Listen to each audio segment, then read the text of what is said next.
Units आप सभी के अपने चैनल हाई लेवल स्टडी में फिर से स्वागत है। मेरे पेरेंट देखिए इसमें क्या बात करेंगे, आपको अच्छी तरीके से बताने का प्रयास समझाने का प्रयास करेंगे। जो भी स्टूडेंट्स हमारे नए जुड़े तो चैनल का करें सब्सक्राइब कर देंगे, लाइक कर देंगे और कमेंट कर देंगे। बहुत ही इंपॉर्टेंट वीडियो होने वाली है। इस वीडियो में बताएंगे क्या जो आपकी, और हाँ आप ठहरे रहेंगे रुके रहेंगे तभी सारी चीज़ें समझ पाएंगे। अगर आप वीडियो को स्किप कर देंगे दूर चले जाएंगे तो हम आपको कैसे समझा पाएंगे कि आप को एक्चुअल में क्या चाहिए, क्या देना चाहिए। तो आपको इसीलिए हम कह रहे हैं कि आपको लास्ट तक एक बार रुकना ज़रूर है। आप रुकेंगे तभी आपको सारी चीज़ें हम समझा पाएंगे। देखिए 2022 मॉडल पेपर के जो संभावित प्रश्न हैं उन प्रश्नों को हमने आपके सामने लाया है। ठीक है, लाया कहाँ से है, हमने ढूंढ ढूंढ करके आपके लिए प्रश्नों को ला रहे हैं ताकि आपका एग्ज़ाम में 95+ नंबर बन सके। देखिए विषय भौतिक विज्ञान की बात करेंगे, बहुविकल्पी प्रश्न की बात करेंगे जो आपके लिए बहुत ही इंपॉर्टेंट है। ठीक है, पहला प्रश्न क्या है, हमारा पहला प्रश्न क्या है, विद्युत फ्लक्स का मात्रक है। विद्युत फ्लक्स का मात्रक क्या होता है, थोड़ा इसके बारे में आपको बताते हैं। न्यूटन प्रति कूलाम, वोल्ट मीटर, वोल्ट प्रति मीटर, न्यूटन मीटर प्रति कूलाम। तो अगर इसके आंसर की बात करते हैं मेरे प्यारे स्टूडेंट्स तो इसका आंसर क्या हो जाएगा, वोल्ट प्रति मीटर, वोल्ट मीटर हो जाएगा। ठीक है, ये इसका आंसर होगा। चलिए अगले प्रश्न को आपको थोड़ा बताते हैं और आपको समझाने का प्रयास करते हैं। निम्न में से कौन सा वैद्युत क्षेत्र का मात्रक है, न्यूटन प्रति कूलाम है या वोल्ट मीटर है या जूल प्रति कूलाम है या जूल प्रति कूलाम मीटर है। तो अगर इसके आंसर की बात करें तो क्या हो जाएगा, जूल प्रति कूलाम होगा। ठीक है, चलिए आगे आपको बताते हैं। किसी चालक में 3.2 एम्पियर की धारा प्रवाहित हो रही है। किसी चालक में किसी चालक में 3.2 एम्पियर की धारा प्रवाहित हो रही है तो प्रति सेकंड प्रवाहित होने वाले इलेक्ट्रॉनों की संख्या कितनी होगी, 2 × 10⁻19। ठीक, चलिए आगे आपको बताते हैं। अगला प्रश्न देखिए जो आपका है अति लघुत्तरीय प्रश्न के रूप में, ये भी हमारा बहुविकल्पी प्रश्न है। तो यहाँ पे देखते हैं अगला प्रश्न, एक चुंबकीय क्षेत्र उत्पन्न किया जा सकता है। तो एक चुंबकीय क्षेत्र कैसे उत्पन्न किया जाता है चलिए इसके बारे में थोड़ा आपको बताते हैं। केवल गतिमान आवेश द्वारा, केवल बदलते वैद्युत क्षेत्र द्वारा, तथा दोनों या इनमें से किसी के द्वारा नहीं। तो इसका आंसर क्या हो जाएगा, ए तथा बी दोनों के द्वारा। ठीक है, चलिए μ0 एप्सिलॉन नॉट की पावर -1/2 का मान है। इसका मान क्या होगा, 3 × 10⁸ सेंटीमीटर प्रति सेकंड या 3 × 10⁻10 सेंटीमीटर प्रति सेकंड या 3 × 10⁻19 सेंटीमीटर प्रति सेकंड या 3 × 10⁸8 किलोमीटर प्रति सेकंड। तो अगर इसका आंसर की बात करें इसका आंसर क्या हो जाएगा, 3 × 10⁻10 सेंटीमीटर प्रति सेकंड। ठीक है, चलिए अति लघुत्तरीय प्रश्न की बात करते हैं। अति लघुत्तरीय प्रश्न हमारे वो प्रश्न होते हैं जो आपको बहुत ही नंबर अच्छी तरीके से नंबर देकर जाएंगे। ठीक है, चलिए इन अति लघुत्तरीय प्रश्नों को थोड़ा आपको पढ़कर बताते हैं। देखिए प्रश्न क्या है, लॉरेंज बल क्या है। ठीक है, या एक तरीके से और इसको पूछा जाता है, या क्या पूछा जाता है कि एक इलेक्ट्रॉन आवेश ई, ठीक है, एक्स अक्ष की दिशा में v चाल से समरूप चुंबकीय क्षेत्र B जो y अक्ष की दिशा में है प्रवेश करता है तो इलेक्ट्रॉन पर कार्य करने वाले बल का सूत्र एवं दिशा ज्ञात कीजिए। ठीक है, तो देखिए क्या होगा इसमें, चुंबकीय क्षेत्र में गतिमान आवेश पर लगने वाले चुंबकीय बल को लॉरेंज बल कहते हैं। यदि q आवेश v वेग से चुंबकीय क्षेत्र वेक्टर B में की दिशा में थीटा कोण पर गति करे तो हमारे क्या होगा, उस पर कार्य करने वाला जो लॉरेंज बल होगा F बराबर QAB साइन थीटा होगा। बल की दिशा वेक्टर बी तथा वेक्टर बी दोनों के लंबवत होती है। ठीक है, चलिए एम्पियर का परिपथीय नियम क्या होता है, तो बहुत ही important, very very most important. मेरे पास इसका PDF आपको मिल जाएगा।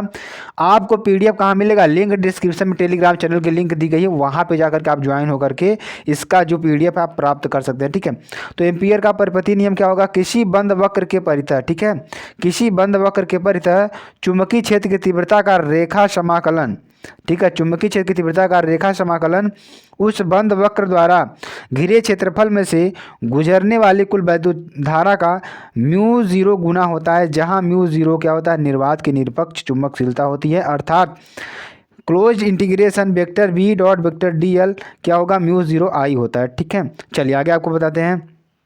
तीसरा प्रश्न क्या है, वैद्युत चुंबकीय प्रेरण का लेंज का नियम क्या है। वैद्युत चुंबकीय प्रेरण के लेंज का नियम क्या है, तो देखिए किसी परिपथ में प्रेरित विद्युत वाहक बल, किसी परिपथ में प्रेरित विद्युत वाहक बल अथवा प्रेरित धारा की दिशा सदैव ऐसी होती है कि वह उस कारण का विरोध करती है जिससे वह स्वयं उत्पन्न होती है।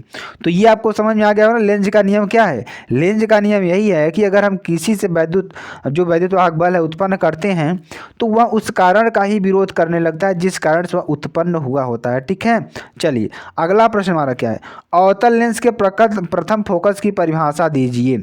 ठीक है, तो देखिए इसकी परिभाषा कैसे देंगे। लेंस की मुख्य अक्ष पर स्थित, ये सारे प्रश्न मेरे प्यारे स्टूडेंट्स आपके एग्जाम में आए हुए प्रश्न हैं।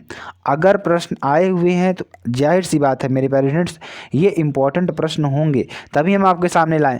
और देखिए एग्जाम में देखिए एग्जैक्टली यही प्रश्न आपको मिलेंगे। ठीक है, चलिए प्रकाश किरणें लेंस के अपवर्तन के पश्चात मुख्य अक्ष के समांतर हो जाती हैं, इसे अवतल लेंस का प्रथम फोकस कहते हैं। ठीक है, क्या कहते हैं, इसे अवतल लेंस का प्रथम फोकस कहते हैं। चलिए आगे लास्ट प्रश्न आपका लघुत्तरी प्रश्न। हमने इसमें सारे टाइप के प्रश्नों को आपके लिए लाया गया है, बहुत ही इंपॉर्टेंट प्रश्न है। तो आपको ऐसे इंपॉर्टेंट प्रश्नों को पढ़ना चाहिए, क्योंकि मेरे प्यारे स्टूडेंट्स आप सभी टाइप के प्रश्न पढ़े रहेंगे तभी एग्जाम को अच्छी तरीके से क्रैक कर पाएंगे। ठीक है, देखिए प्रकाश वैद्युत प्रभाव के नियम लिखिए। तो प्रकाश वैद्युत उत्सर्जन के नियम लिखिए। ठीक है, प्रकाश वैद्युत उत्सर्जन के लिए शर्तों का उल्लेख कीजिए। ठीक है, प्रकाश वैद्युत प्रभाव के नियम लिखिए, प्रकाश वैद्युत उत्सर्जन के नियम लिखिए, या एक तरीके से वो पूछता है प्रकाश वैद्युत उत्सर्जन के लिए शर्तों का उल्लेख कीजिए। ठीक है, देखिए क्या होगा यहाँ पे, प्रकाश वैद्युत प्रभाव के नियम। तो वैज्ञानिक लेनार्ड तथा मिलिकन ने प्रकाश वैद्युत प्रभाव के संबंध में किए गए प्रयोगों से प्राप्त प्रेक्षणों के आधार पर कुल नियम दिए जो प्रकाश वैद्युत प्रभाव के नियम कहलाते हैं। ठीक है, चलिए अब प्रकाश वैद्युत प्रभाव के नियम निम्नलिखित, इसके नियम है कुछ आपको हम बताते हैं। देखिए पहला नियम क्या है, किसी धातु की सतह से प्रकाश, यदि किसी धातु की सतह से प्रकाश इलेक्ट्रॉनों के उत्सर्जन की दर धातु की सतह पर गिरने वाले प्रकाश की तीव्रता के अनुक्रमानुपाती होता है। ठीक है, यानी जो प्रकाश उत्सर्जन की दर होगी और जो उस पर प्रकाश गिरेगा उसकी तीव्रता के क्या होगा, अनुक्रमानुपाती होगा। अगला क्या है, उत्सर्जित प्रकाश। ठीक है, उत्सर्जित प्रकाश इलेक्ट्रॉनों की अधिकतम गतिज ऊर्जा प्रकाश की तीव्रता पर निर्भर नहीं करती है।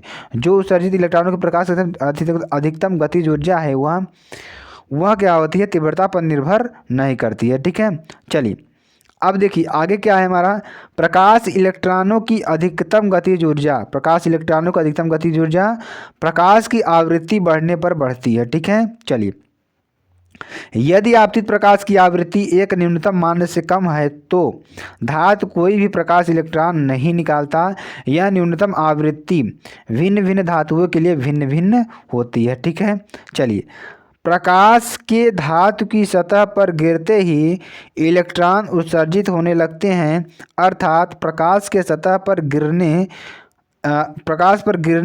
गिरते इलेक्ट्रॉन की सतह से बाहर निकलने के बीच कोई समय पश्चाता नहीं होती, चाहे प्रकाश की तीव्रता कितनी भी क्यों ना हो। तो ये कुछ नियम थे आपके लिए, बहुत ही इंपॉर्टेंट नियम थे।